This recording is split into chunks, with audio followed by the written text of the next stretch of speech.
So yan, good evening guys. Sasagutin ko na tong mga comment nila kasi mostly nang nakikita ko sa comment section doon sa in-upload ka na makina natin NS200.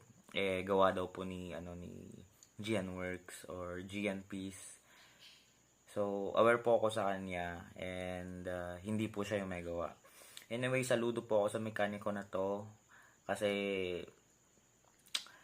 based lang po sa mga nakikita ko sa mga ina-upload niya. Siya yung tipong mekaniko na hindi mo kailangan gumastos ng sobra para lumakas yung motor. And based on experience lang talaga siya kung gumawa. Yun sa mga nagagawa niyang makina. So, bali ang may gawa po ng makina natin, taga rito lang din, mga tropa ko lang din dito. KRG. Yan. Sila lang naman yung mga yung mga pinagkakatiwalaan ko talaga na gumalaw at gagalaw kay Tisoy, ayan, sa NS200 natin. So, yun lang guys.